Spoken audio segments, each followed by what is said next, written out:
السيد ترامب، لقد بلغنا أنك منحت الجزائر مهلة من 60 يوما لتعيد النظر في مسألة الحدود مع المغرب، وكأنك تتحدث إلى ولاية في إدارتك أو إلى أرض بلا سيادة ولا ذاكرة.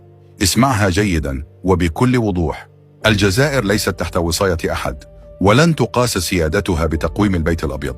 قضية الحدود بين الجزائر والمغرب شأن جزائري مغربي خالص، لا يخص واشنطن ولا يخضع لمواعيدك السياسية.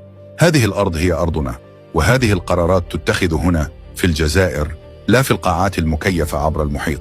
نحن لا نقبل أن تمنح لنا مهل كما تمنح للدول التابعة أو العاجزة. الجزائر دولة حرة مستقلة، لا تدار بالأوامر ولا تخضع للابتزاز. من أراد السلام بين الجيران فليكن نزيها، لا منحازا ولا متعاليا. نحن نعرف تاريخنا ونعرف جيراننا، ونعرف متى نفتح الأبواب ومتى نغلقها. لسنا بحاجة إلى من يذكرنا بما هو مصلحة لنا، لأننا لسنا صغارا في مدرسة الأمم. الجزائر لم تنسى من أين جاءت ولا إلى أين تسير.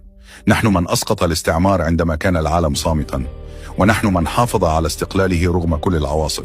فكيف اليوم بعد أكثر من نصف قرن من السيادة يأتي رئيس دولة أجنبية ليمنحنا مهلة وكأنه يملك القرار فوق أرضنا؟